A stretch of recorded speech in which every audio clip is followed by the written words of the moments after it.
Before we begin, tell me, where in the world are you watching from? Type it in the comments. I love seeing our community grow across the globe. And hey, if billionaire drama is your guilty pleasure, if you live for unexpected twists, romantic tension, and designer shoes in emotionally charged kitchens, hit like and subscribe now. Because this story, it's going to stir you. Title: Mistaken for the chef's assistant by a reclusive tycoon. She's stirring up more than soufflés. Let the story begin. The Grand Solara Hotel, Manhattan's most exclusive culinary gala, where secrets are plated with caviar and betrayal simmers under crystal chandeliers. The ballroom glittered like a field of stars. Golden chandeliers rained light down on marble floors, polished so finely you could see your future, or your downfall, in them. High society's elite moved like practiced dancers. Champagne flutes tilted just so, laughter cut with condescension, silks whispering over $1,000 heels. Beneath a canopy of orchids and custom lighting, Michelin star chefs plated art on edible gold. The air sizzled with saffron, ambition, and carefully measured contempt. And somewhere near the back, dust on her apron, clipboard in hand, stood a woman who did not belong. Her name was Clara Hawthorne, a soft-spoken culinary school graduate. With bills in her mailbox and fire in her veins, she thought she was here for a prep job. She had no idea she was about to meet the man who'd unravel everything. Clara Hawthorne's first recollection is of sunlight drifting through gingham, curtains spilling over honey-hued floorboards.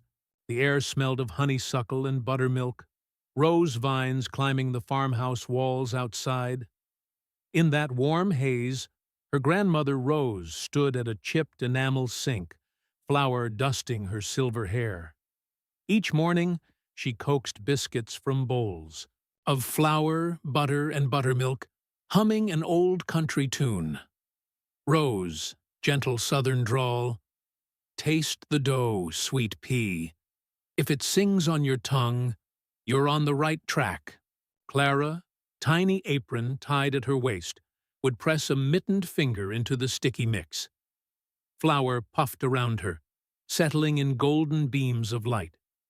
The first taste, a hint of salt and cream, felt like magic. In that moment, she understood the power of simple ingredients to transcend hunger and transform hearts. Her mother Lydia, a nurse at the county hospital, often returned home at midnight. She'd collapse in a rickety chair, exhaustion etched in her kind eyes. Her father Michael, the town's trusted auto mechanic, spent long days under hoods, grease smudged across his palms. Evenings, he tuned the ancient radio for warbled country ballads while helping Clara and her younger brother Sam clear the farmhouse table. Michael, with a dusting of grease on his cheek. Your grandma's cooking saved more souls than any medicine, sweet Clara. Though money was tight, Sundays shimmered with abundance. Cast-iron skillets brimmed with cornbread and collards. After dinner, the family sat on the wooden porch, Sam swinging his legs, Clara leaning into Lydia's soft hum. Strawberry shortcake crowned the meal, and stories of childhood antics wove into the slow turning of cicadas. In that sanctuary of flavors and laughter, Clara's dream ignited. One day, she'd bring joy to others through food. In high school, Clara's talent outshone every other dish in the culinary club. She crafted lavender-infused macarons, so delicate they crumbled like petals, and rustic apple galettes that coaxed gasps from judges. Every ribbon she won sat in a shattered glass trophy case at home, under a string of crumbling fairy lights. She worked weekends at Mrs. Jenkins's, Diner, mornings kneading dough for cinnamon rolls, afternoons plating meatloaf under fluorescent bulbs. Tips were sparse, but for Clara, they were more than currency. Small affirmations that her passion had worth. Sam, grinning, "I'd follow you into any kitchen you choose." Clara, soft laugh. "Then get ready to scrub pans." When graduation arrived, she'd secured enough scholarship money to enroll at New York's prestigious Culinary Institute. Packing her battered mixing bowls into cardboard boxes, she left behind honeysuckle and dirt roads for subways and skyscrapers. Her mother pressed a flour-smudged apron into her hands. Lydia, tears glistening. "Bring our home to the city lights, baby girl. But don't lose your sweetness." New York City battered Clara with its relentless pace. The Culinary Institute's stainless steel demo kitchens rang with shouted instructions, timers beeping in cacophonous rhythm. Her classmates came from Michelin star pedigrees. Their knives were gifts, their palm-sized notebooks brimming with secret family recipes. Clara had nothing but grit and her grandmother's biscuit method. She found a minuscule Chinatown apartment that reeked of chilies and damp concrete. 3 chefs shared one stove. They jockeyed for burner space like gladiators. Clara would wait her turn, whisking delicate sauces in a borrowed bowl, heart pounding whenever a chef glared over her shoulder. Audrey, her roommate from Seoul. "You need butter, not water, Clara. Pastry is emotion. You can't ration feelings." Audrey taught her the art of bone broth clarity and careful knife cuts. Clara taught Audrey how to coax lightness from biscuits. They bartered recipes, Southern charm for Korean precision, until their tiny living room smelled like an herb garden. Exhaustion shadowed Clara's features. Dark circles under eyes, fingers raw from whisking egg whites for meringues. She knew this was her crucible. Every sauce reduction, every perfectly risen soufflé was a step closer to belonging. When she heard of a competitive externship at the Grand Solara Hotel, Clara knew she had to try. 200 hopefuls applied. Only 3 were chosen. No pay. Grueling hours. Back-breaking labor. Yet it was a doorway into the world she craved. Chef de Brieux, stern French accent.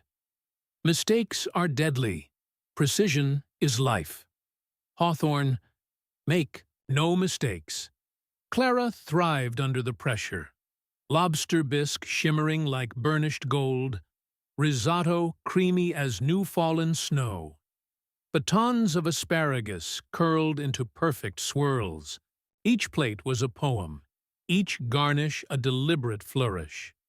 She raced between stations, sweat beading on her brow, until exhaustion dragged her to her knees. One midnight run, she fainted over a bubbling pot of bisque. Her apron splashed pink-tinged. Cream across the floor. Audrey panicked. "Clara, you can't collapse in front of Chef." Clara, dazed. "I'll rest when my soufflé doesn't fall." But that moment planted doubt. Could she sustain this sacrificial pace? Diploma in hand, Clara held job offers. Nearly all fair-wage roles in local cafes and catering firms. None were the Michelin star kitchen of her dreams. She hesitated, clutching the paper as though it held her future. Every refusal chipped away at her resolve. Savings dwindled. Rent loomed. Then an invitation arrived. The Grand Solara's annual Inciting Gala needed unpaid kitchen runners, trusted volunteers to shuttle dishes, coordinate chefs, and keep the show seamless. Clara accepted immediately. It was her last, desperate play. One night to prove her mettle in the epicenter of culinary glamour. Packing her modest chef's coat, she felt the weight of every sacrifice, from honeysuckle mornings under Grandma's tutelage to fluorescent-lit culinary labs. She stepped onto the hotel's marble steps, resolved. This was her moment, or her reckoning. And so, with that battered coat and trembling anticipation, Clara crossed the threshold of opulence. She could not foresee the fractures of power she would encounter, nor the unexpected ember of tenderness that would kindle within her guarded heart. The Grand Solara Hotel's ballroom still trembled from Clara's collision with fate. Shattered. Glass, stolen glances, a billionaire's curious interrogation. But that moment was merely the prelude. The true spark that would ignite destinies lay just moments ahead. Clara took a shaky breath and followed the senior server down a back corridor lined with soaring oil paintings and brass sconces. Every step echoed her racing heartbeat. The server, Marisol, a 20-year veteran, murmured reassurances in rapid Spanish. Marisol, softly, "Keep your head low. The boss will forget this. Just deliver those canapés and vanish." Clara nodded, cheeks flaming. She clutched a tray of foie gras eclairs and smoked duck roulades. Her palms sweated against the silver handles. The weight felt like a boulder. Above them, muffled orchestral crescendos drifted in. Vivaldi's Autumn, ironically apt for the decay of Clara's composure. The corridor opened onto a mirrored antechamber.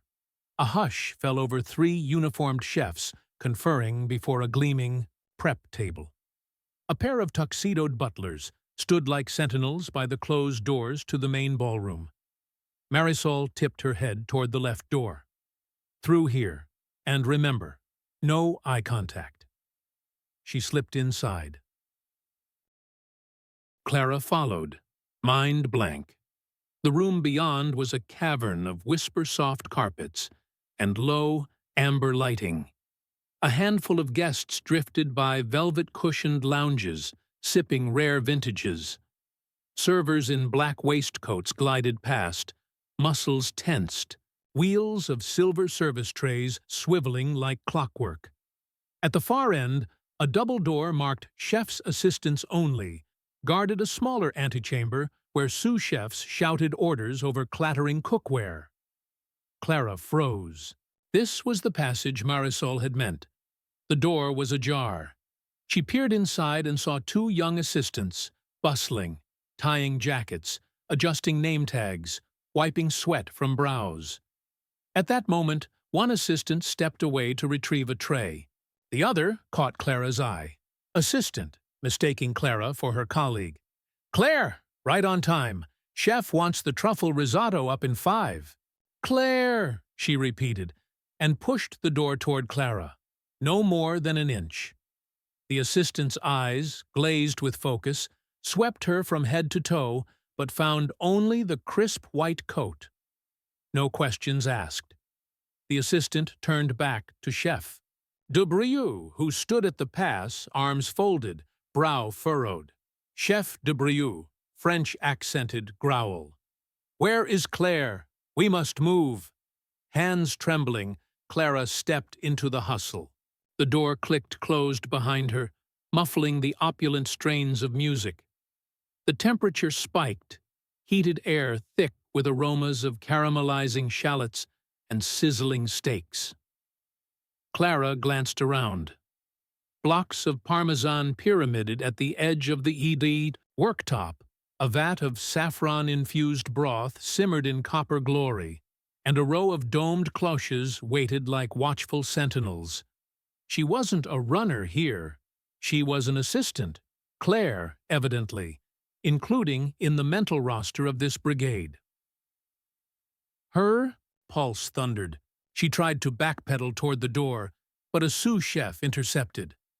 Sous chef, sharp whisper.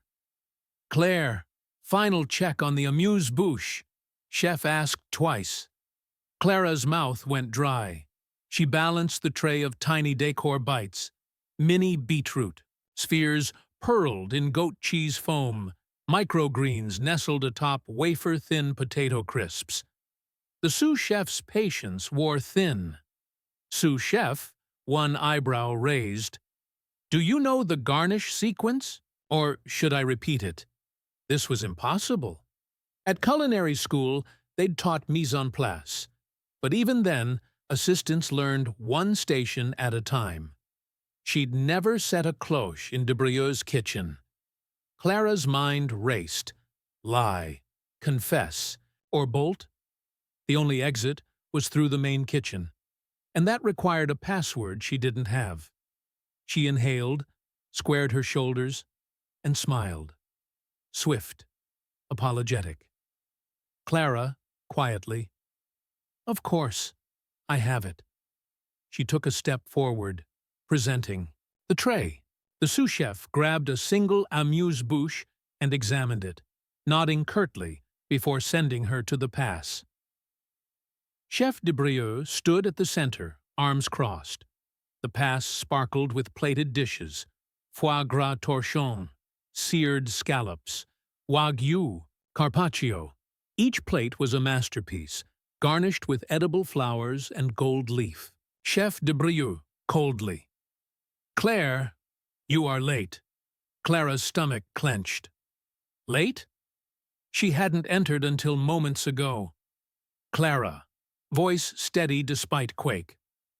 "Apologies, chef. The menu for table 12, tartare de thon bleu with yuzu, pearls, is finished and awaiting your approval."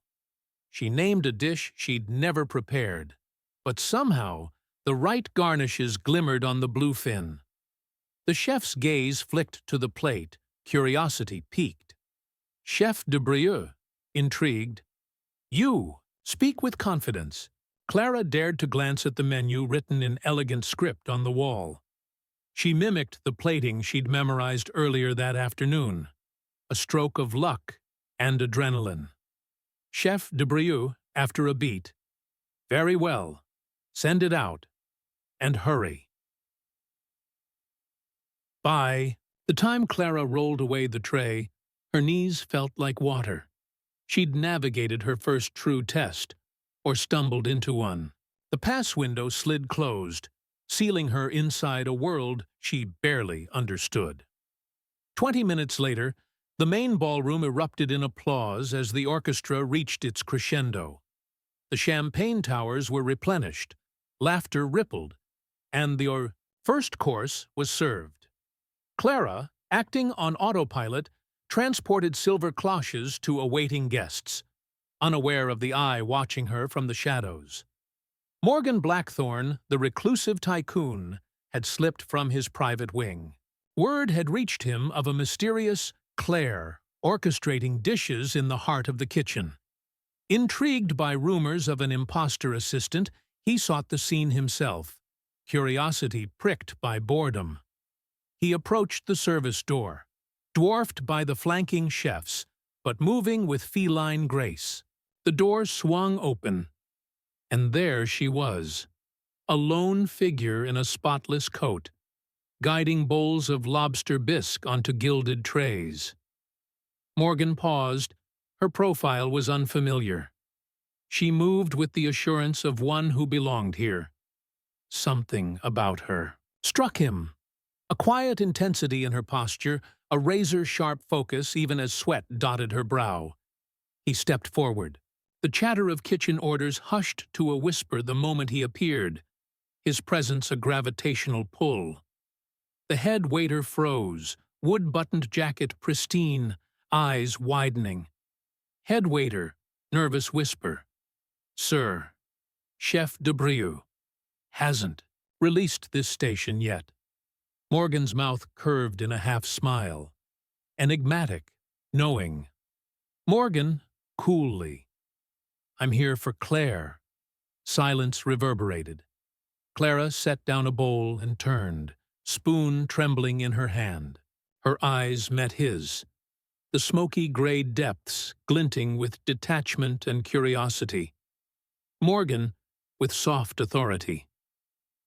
"I believe you've mistaken me for someone else."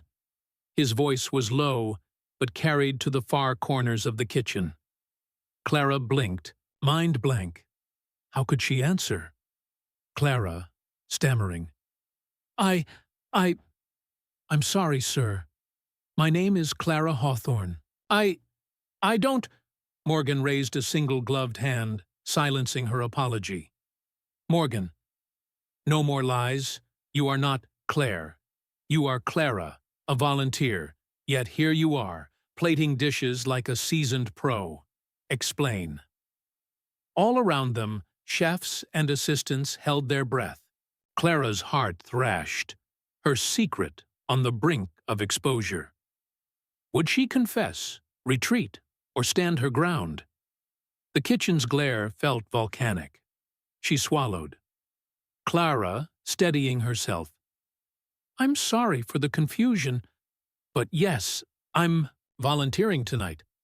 I stepped in when Claire didn't arrive. I've worked in kitchens since I was a child. I just wanted to help." Morgan's gaze sharpened. The others awaited his verdict. A reprimand, an order to leave, an arrest for impersonation? He studied her, every freckle, every fleck of sweat, every tremor in her voice. Finally, he nodded imperceptibly. Morgan, softly. "You've shown skill and courage. We could use someone like you. Meet me in the private wing in 10 minutes. If you're worthy, you'll find an opportunity. If not, you'll be escorted out." He turned on his heel, leaving Clara standing amid spilled sauces and rising steam. The hush broke as activity resumed, a thunderous wave of orders and clattering pans. Clara's legs nearly buckled. She'd survived the crucible of mistaken identity and now faced an invitation from a man whose whims could make or destroy her future. Clara slipped away from the kitchen's blistering heat, the sharp clang of pots and urgent orders fading behind her. She found sanctuary in a narrow service corridor, walls lined with polished silverware and linen stacks. The world beyond this corridor thrummed with opulence. The ballroom's laughter, the orchestra's swells, the soft clink of crystal. Here, only echoes of her own ragged breathing answered. Her legs gave way, and she sank onto a low stool. Hands trembling, she pressed them to her temples. The adrenaline that had buoyed her now drained, leaving raw nerves exposed. Clara's thoughts swirled like spilled cream. "I cannot. No, I must not fumble this. A misstep, and I'll be ejected, anonymity restored forever. But if I succeed, if I convince him I belong, everything changes. No more unpaid shifts, no more ramen dinners at midnight. I could be a real chef." Her stomach curled. Doubt gnawed. Was her confidence a mask? Would Morgan see through her improvisations? She forced her mind to the facts. She'd cooked since childhood, thrived under pressure at Solara, improvised when stakes were highest. That simple truth steadied her. A gentle knock startled her. Marisol, the veteran server, peered into the corridor, low-headed like an ancient confidant. Marisol, quietly. "You're shaking. Drink this." She held out a slender glass of lavender-infused water. Clara accepted, hands still trembling. Clara, whispering, "I'm going to meet him." Marisol, soft smile. "Morgan Blackthorne is no tyrant. He admires skill. Show him yours, Clara. You earned this." Marisol's words, gentle as a lullaby, unfurled in Clara's chest. She wasn't alone. Someone believed in her. Clara, resolute. "Thank you." Marisol placed a comforting hand on her shoulder. "Marisol, Go, and remember, you already belong. Clara swallowed the last of the lavender water, steeled herself, then followed a discreet sign. Private wing. The corridor morphed. Marble walls replaced silver racks, rare artwork hanging beneath designer sconces, deep pile carpet muffling her steps. At the end, a polished door bore no label, only a small brass peephole. She paused, heart pounding, then lifted her hand to knock. The door opened before her knuckles landed. Morgan stood in a sculpted foyer. Dark velvet armchairs, a low coffee table with a single orchid in bloom, abstract paintings that seemed to shift in the candlelight. His expression was unreadable, gray eyes flicking to the lavender stain on her collar, proof she'd taken his offer seriously. Morgan, calmly, "You're early." Clara, voice steady, "You said 10 minutes. He gestured her inside. The door clicked shut behind them, sealing out the gala's symphony. Morgan led her across the room to a sleek island bar, where small tasting spoons rested on a marble slab. He picked one up, scooped a dab of bright green puree, basil, perhaps, and offered it to her. "Morgan, name the flavors." Clara inhaled the aroma. Sweet herbs, citrus spark, a whisper of garlic. She placed the spoon in her mouth and tasted. Layers, sun-ripened basil, Meyer lemon, genteel garlic, a subtle trace of honey.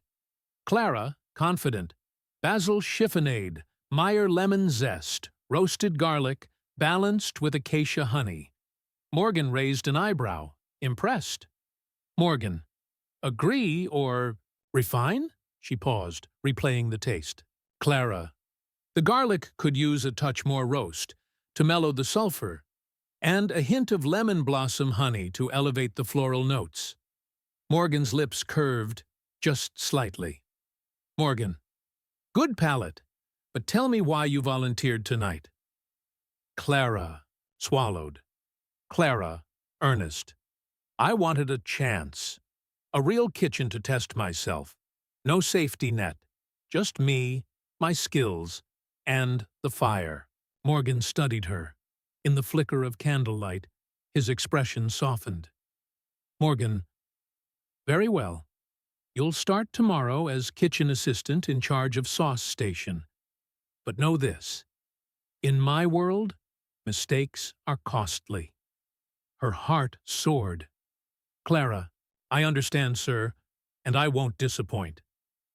As she turned to leave, Morgan called after her. Morgan, Clara, one more thing. She paused. Morgan, quietly, I expect dedication even beyond cooking. You'll live here, at the Solara penthouse. Hours are long. Nights are silent. If you cannot endure, the door is there. He pointed to the foyer exit. The weight of his words settled. Living here meant sacrifice.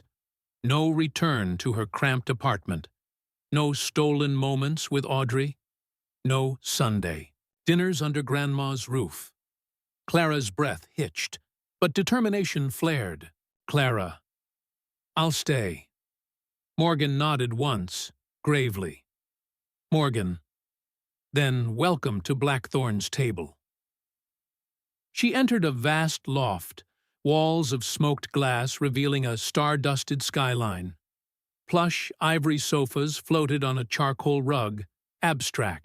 Sculptures cast long shadows, and a sleek kitchen island gleamed under recessed lighting. No trinkets or family photos. Every surface bore only function and minimalism. It was beautiful and chillingly empty. Clara's suitcase sat by the door. She tucked it under a low bench and ran her fingertips over the polished steel. Even the air felt measured. No hint of perfume or incense, only the faint hum of the building's core. She turned to the entrance of a glass-walled study. There, seated behind a mirrored desk, sat Morgan Blackthorne, hands steepled, gaze fixed on the city below. Morgan rose without a word. His midnight tuxedo was replaced by a charcoal cashmere sweater and tailored trousers. He moved with a predator's grace, boots silent on the polished floor. Morgan, quietly. "Welcome home, Clara." His voice held neither warmth nor contempt, only certainty. Clara felt a shiver. "Clara," softly. "Thank you, sir." Morgan's eyes flickered. Did he see her tremble? He gestured to a tray on a side table. 2 crystal flutes of champagne, golden bubbles rising like starlight. "Morgan, you earned this. Celebrate what's to come." He studied her until she took a sip. The liquid glittered in the glass, tart and sweet. Before Clara could speak, the intercom buzzed. Morgan's assistant's voice crackled. "Assistant," voiceover. "Sir, apologies to interrupt. There's been a complication." Morgan's jaw tightened. He clicked the intercom off. Morgan, to Clara. "Dinner cancelled. Your quarters are ready. Tomorrow, 7 a.m. sharp." He turned away, eyes returning to the city's horizon. Clara's heart sank. Dinner? She'd hoped for a chance to show gratitude, perhaps ask questions. But instead, she stood alone, flute half empty. Was it punishment? A test? She set the champagne down, her reflection rippling behind the glass wall. This isn't just a job, she thought. It's a gauntlet, an emotional labyrinth. Morgan's shifting moods felt like earthquakes. One moment, an invitation. The next, a dismissal. Could she read his rules? Or would each evening bring a new trial? She swallowed her fears. She would survive this night. Footsteps approached. Clara spun. Morgan reappeared, holding a sleek tablet displaying glossy renderings, an experimental kitchen layout, a roster of staff, a column marked Sauce Station, Hawthorne. Morgan, coolly. "I designed the penthouse kitchen myself.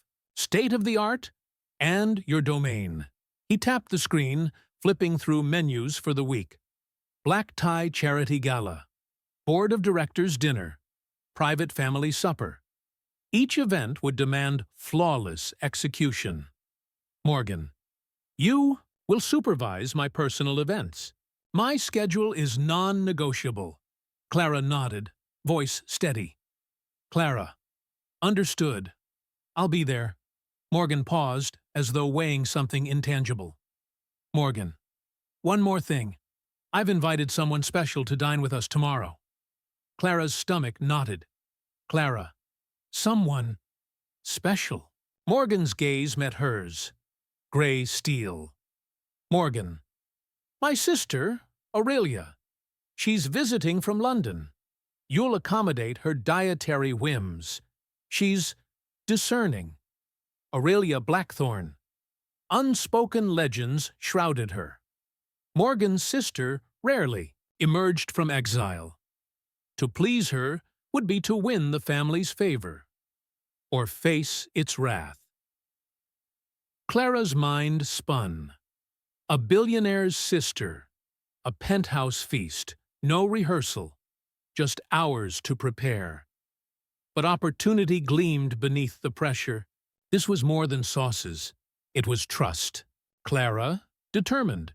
"I won't disappoint you, or your sister." Morgan cocked his head. Morgan, appraising.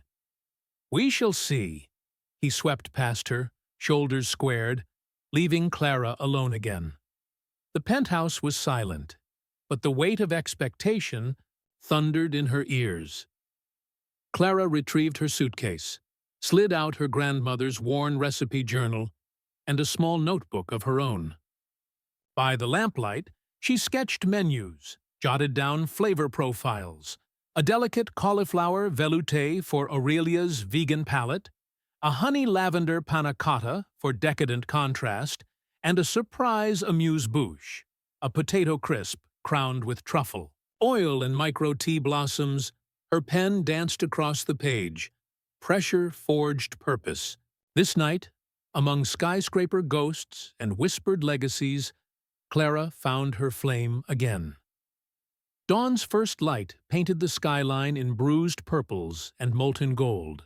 On the penthouse terrace, a wrought-iron bistro set waited under dew-dappled ferns. Clara carried steaming mugs of Earl Grey, one for herself, one for the man who'd made her his protégé. Inside, Morgan emerged from the study, sleeves rolled up on a charcoal shirt, tie discarded. His jaw was tight. An unreadable tension threaded through his movements. He took the tea without a word, eyes fixed on the horizon. Clara, gentle. "Good morning, sir. Tea?" Morgan nodded curtly, lifting the delicate cup to his lips.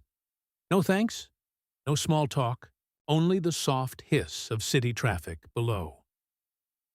An hour later, Clara accompanied Morgan to the executive boardroom, a cathedral of mahogany walls, digital stock tickers, and a table broad enough to host dozen conspiracies. Blackthorne Industries. Brass nameplate glinted under recessed lights. Directors gathered, stern men in Savile Row suits, women in power-draped dresses, each armed with tablets and cryptic agendas. At the far end, Aurelia Blackthorne reclined, a spectre in ivory lace, her posture regal, lips curved in a half-smile. She tapped a polished fingernail on the tabletop, impatient, poised. Chairman Whitaker, clearing throat. "Thank you, Morgan. Let's address the Solara acquisition. We face resistance from local unions, regulatory hurdles." Aurelia cut in, voice cool as quartz. "Aurelia, your chefs can't negotiate labor laws. What concerns me more is our brand's reputation. Last quarter's culinary scandal cost us $38 million in fines and recall costs." She slid a report across, pages detailing a food safety breach at one of Blackthorne's luxury resorts. Media blared, "Tycoon's taste, toxic," for weeks. Morgan's lips thinned. The board's gaze flickered to Clara, silent, observant, unnoticed as the kettle's final whistle. Board member, curious. "Miss Hawthorne, you designed sauces for tomorrow's gala menu. Any insights on avoiding past mistakes?" All heads turned. Clara's heart jolted. She hadn't expected an invitation. Clara, collecting herself. "Yes, by reinforcing our quality control protocols at every stage. For example, sourcing microgreens from certified hydroponic farms reduces soil-borne pathogens, and implementing time-temperature monitoring during transport ensures food safety from kitchen to table." Aurelia's gaze pulsed. Acknowledgement or assessment, Clara could not tell. Aurelia, dryly. "Impressive for a newcomer. But the board needs specifics.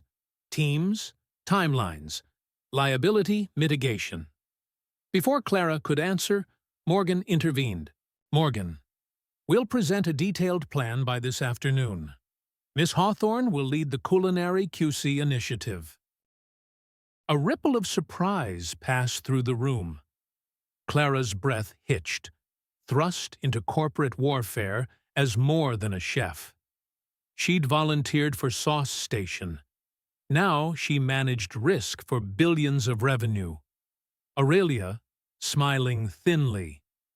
"Very well. You have 5 hours. Dismissed." Chairs scraped. The board filed out. Clara's pulse thundered. Her brain whirled. Aurelia rose, brushing a lock of platinum hair behind her ear. Aurelia, to Clara. "Prove yourself, or darling, fall spectacularly. I'll be watching." She walked past, each footstep echoing, like a verdict. Back in the penthouse kitchen, Clara slammed down her clipboard. 5 hours to craft a corporate-grade QC plan? Impossible. But necessity is the mother of invention. She poured herself coffee, inhaling the bitter heat. The sous chef's phone buzzed. A news alert. Blackthorne Industries, food safety oversight under scrutiny. Clara scrolled. Comments swarmed. Too rich to care. Corporate greed gone rancid. Will they ever learn? Her gaze moved to Morgan's silent profile in the living room, eyes on her. He watched as she jotted flowcharts. Procurement, testing lab, chef sign-off, service protocols. Each step demanded liaison with legal, logistics, and PR teams. She'd never met. Clara, murmuring, procurement signs off on traceable tags. Lab tests bi-hourly. Chefs acknowledge via digital log. PR drafts holding statements. Morgan stood behind her. She flinched, but steeled herself. Morgan, add an optional third-party audit. They'll need to know you anticipate scrutiny. She paused, nodded, scribbled. His suggestion was the edge that turned her plan from good to bulletproof. Clara. Third-party auditors. Dunlop and Gray. They have food safety credentials. Morgan's lips twitched into a near smile. Morgan. Do it. Word of Clara's new role spread through the kitchen. The executive chef's eyes narrowed when she walked past his station. His second-in-command, Chef Moretti, cornered her by the ovens. Moretti, low hiss. QC initiative? You're just a saucier. Watch your boundaries. Clara suppressed a retort. Chefs were territorial. She heaved a measured breath. Clara. Quality is everyone's responsibility. He scoffed, turned away. Heat rose in Clara's cheeks. Anger and resolve kindling. Internal monologue, Clara. I won't let petty guards block progress. They'll see my plan saves them from scandal, too. She stepped toward the registry wall, digital display indicating which chef handled each dish. In minutes, she'd integrate QC checkpoints. Temperature logs automatically flagged if outside range. Digital acknowledgements stamped each phase. She envisioned a dashboard projecting real-time stats to Martin, the head chef, and even to Morgan's private monitor. As Clara organized stamped labels for product batches, a small voice whispered behind her. Sous chef Elena, softly. Your plan? Excellent. Count me in. Elena, one of the few assistants who'd welcomed Clara on night one, offered a fist bump. Elena, quality control sucked until now. We chefs need someone who cares. Clara smiled. Gratitude, a rare currency here. Clara, thank you. Your support means a lot. Elena slipped away, leaving Clara bolstered. In an environment of suspicion, a single ally could tip the scales. The clock ticked down. 2 hours remained. Clara pored over spreadsheets, refined SOP templates, and emailed legal teams to draft audit contracts. Each correct detail was a bomb against the board's razor-sharp focus. Morgan entered, black blazer thrown over his arm. Morgan. Time's up. He seated himself at the island, gesturing for her to present. Clara drew a breath, launched into her pitch. Clara, professional tone. Our QC framework includes 4 pillars: traceable sourcing with batch tracking RFID tags, in-house lab testing at defined intervals, real-time digital dashboards for temperature and handling logs, and an optional third-party audit partnership with Dunlop and Gray. We project a 60% reduction in potential non-compliance incidents, a 30% faster response to anomalies, and enhanced brand trust, which our analysts estimate will recoup past losses within 2 quarters. Her voice did not waver. Morgan watched, silent, inscrutable. Morgan, after a moment. "Impressive. You've thought this through." He closed his eyes, exhaled. Morgan. "One caveat, the board will want cost-benefit details. Show them ROI projections." Clara nodded, fists unclenching. "Clara, I'll prepare those now." Morgan stood, offering his hand, rare warmth in a gesture. "Morgan, you have until tomorrow's 8 a.m. meeting. Then we'll see if Blackthorne can trust you beyond the kitchen." That night, Clara returned to the terrace. Manhattan's lights stretched endlessly. In her lap, her grandmother's recipe journal lay open beside her QC notes, two worlds colliding, art and algorithm, soul and strategy. She sipped lavender. Water, recalling Rose's voice. Rose. Cooking is love, made visible. And Audrey's counsel. Audrey. Precision is love in action. She realized both elements, passion and discipline, were essential. The conflict of the morning revealed another lesson. In Blackthorne's world, influence was forged not only by talent, but by maneuvering power play after power play. Internal monologue. Clara, I can blend both worlds, flavor and protocol, heart and strategy, and maybe that's how I'll win. It was 5 a.m. when Clara slipped into the penthouse kitchen, long before sunlight gilded Manhattan's towers. The ovens were cold, the counters gleamed under sterile fluorescence. She tied her apron, heart fluttering, at the solitude, and at the memory of Morgan's gray gaze. She gathered ingredients for breakfast. Organic oats, honeycomb shards, ripe blackberries still glistening with dew. On the stove, ceramic whistled as almond milk warmed. As the porridge bubbled, Clara measured sprinklings of chia and rose-petal jam. Each spoonful was crafted for comfort, a balm to soothe Morgan's restless mind, and perhaps her own.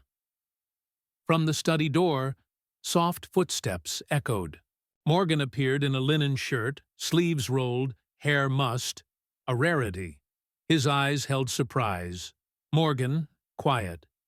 "You make porridge at dawn?" Clara, smiling. "I thought it might help you focus." He closed the distance, inhaling the honeyed steam. No words, only appreciation in the flicker of his gaze as he tasted the first spoonful. They ate in near silence on the terrace. Claustrophobic expectations gave way to gentle rhythms, the clink of spoons, the rustle of ferns in the pre-dawn breeze. Internally, Clara wondered, is this permission to breathe? Across from her, Morgan loosened his tie, the rigid mask slipping. Morgan, softly. "It's good." Simple praise. Yet to Clara, it felt like an invitation. Later that morning, Clara explored a hidden nook in the penthouse. A glass-walled alcove filled with canvases, brushes, and half-finished oil. Paintings, abstract swirls of cobalt and gold, storms of emotion immortalized in pigment. Morgan stood by her side, silent. Clara, curious. "You paint?" He dipped a finger into cerulean paint, traced a line on an empty canvas. Morgan, soft smile. "When the world gets too loud." She watched his strokes, deliberate, patient. A side of him only those closest ever saw. Their shoulders brushed. He didn't pull away. After the sun had set, Clara found notes for a special tea blend on the kitchen counter. Lavender, chamomile, lemongrass, ingredients whispered to ease restless minds. She brewed kettle-hot water, steeped the blend, and carried 2 steaming cups to the study. When she entered, Morgan looked up from the city's glow. Clara, gently. "Sleep troubles?" He offered a half-smile. Morgan, your porridge helped. Now, tea? They sipped in companionable silence until he spoke. Morgan, quiet confession. I haven't slept properly since years ago. Clara's heart clenched. She set her cup down. Clara, soft. I'm sorry. He met her gaze, vulnerability flickering. Morgan, thank you. A bond, forged not in spreadsheets or soufflés, but in shared loneliness and simple comforts. Days before Aurelia's arrival, Clara discovered a miniature herb garden tucked beneath a skylight. Basil, thyme, mint, fragile green shoots, hungry for light. She tended each plant, misting leaves, whispering encouragement. By eve, she'd arranged them in copper pots on the windowsill. Hope in miniature. Morgan paused at the sight. Morgan, softly. Basil. Clara, proud. For your sauces. He leaned in, inhaling the sweet scent. Morgan. Thank you, chef. His words, simple acknowledgement of her care, echoed in her chest long after he left. On a rainy afternoon, the penthouse grew quiet, storm clouds pooling against the glass. Clara and Morgan found themselves in the art alcove, listening to distant thunder. Neither spoke, neither moved. In that lull, Clara traced a raindrop's path down the pane. She imagined the city washed clean, the slate wiped, futures rewritten. Clara, thoughtful. Sometimes the storm calms the mind. Morgan's gaze met hers, understanding, gratitude, and a flicker of something deeper. Clara stood at the sauce station in the penthouse kitchen, meticulously stirring a burnt butter juice when the door chimed. She glanced up. A familiar silhouette, Connor Reeves, her college boyfriend, swaggering in a perfectly tailored suit. Connor, smiling too easily. Clara, fancy seeing you here. Cooking for a billionaire. Her heart lurched. He'd left her months ago. No goodbye, no explanation. When she moved to New York. Clara, guarded. Connor, you work here? He chuckled. Connor, I consult for Blackthorne PR. They needed spin doctors after their food scandal. Guess who they called? Her pulse raced. Betrayal flared. He'd sent the invitation herself? Clara, quiet fury. I didn't know. He leaned against the counter, eyes on her. Connor, you've been busy, but some things never change. Still stirring pots to get noticed. His tone stung. She remembered late nights debugging his startup pitches. He'd never supported her. Dreams. Now he belittled them. Clara, firm. I've moved on, and my skills speak for themselves. He smirked, eyes flicking to Morgan's closed-door study. Connor, don't forget who had your back first. He walked out, leaving Clara trembling with anger and doubt. Have you ever faced someone from your past at their new success? Comment below. What would you say to them? In the Grand Solara ballroom, transformed into a makeshift press room, rows of cameras and microphones pointed toward a dais. Beneath the Blackthorne crest, Morgan stood flanked by legal counsel and Clara, her QC plan in hand. The room buzzed. As reporters whispered, flashes popped. Reporter 1. Mr. Blackthorne, will you accept responsibility for last quarter's contamination? Morgan's gaze was steel. Morgan, we're here with a comprehensive corrective action plan, spearheaded by Ms. Hawthorne. He gestured to Clara, heartbeat echoing in her ears. Reporter 2. Ms. Hawthorne, some say you're just a volunteer. Why lead a billion-dollar initiative? Clara stood tall. Clara, clear. Because food safety transcends titles. I've tested, refined, and implemented protocols that reduce risk and restore trust. A murmur rippled, credibility emerging. Suddenly, Connor Reeves surged forward, microphone thrust, Connor smirking. Clara, is this plan your own or drafted by Blackthorne lawyers? Gasps filled the room. Clara's face warmed. Humiliation threatened. Morgan's voice cut through. Morgan, calmly. Every word is hers. The ROI projections. The audit plan, she owns it. He stepped beside Clara. Support unmistakable. Clara inhaled, found her strength. Clara, steady. If anyone doubts my expertise, I invite third-party auditors to verify. I stand by these protocols. Silence, then applause from unexpected corners. Industry insiders impressed.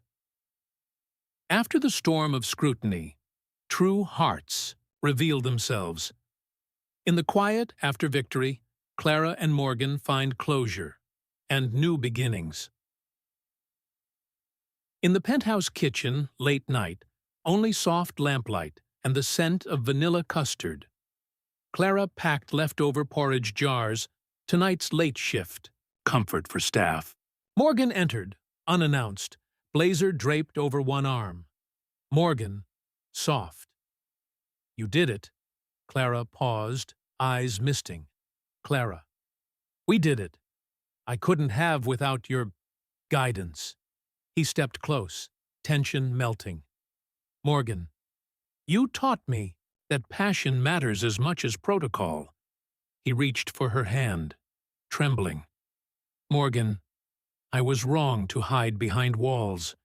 You cracked them down. Clara's breath caught. Clara, whisper. I never meant to. I just wanted a chance. He cupped her face, thumb brushing a stray tear. Morgan, you're more than a chef or consultant. You're my partner. In business. And... He hesitated, vulnerability shining. Morgan, in life.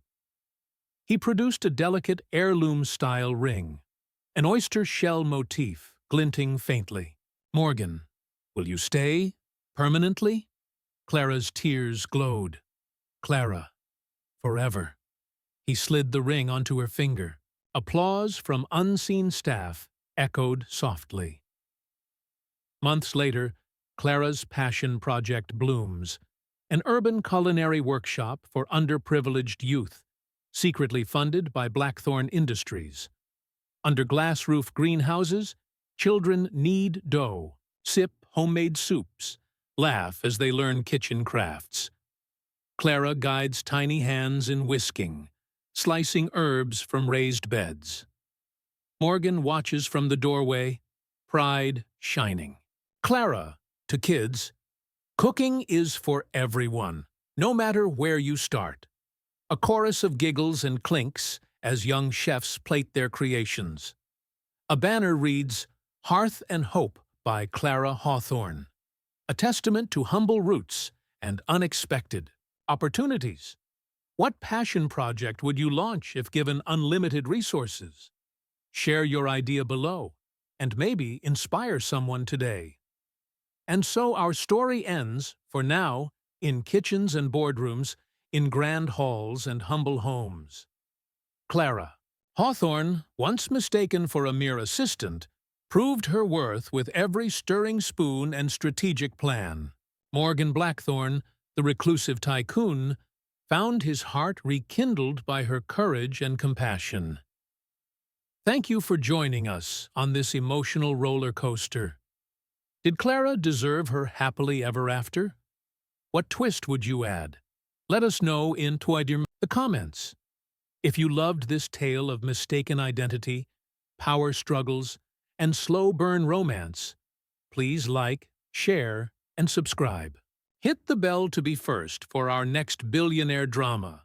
Until next time, keep your hearts open, your dreams bold, and remember, Sometimes the greatest fortune is finding someone who believes in you. Thanks for watching. See you in the next emotional whirlwind.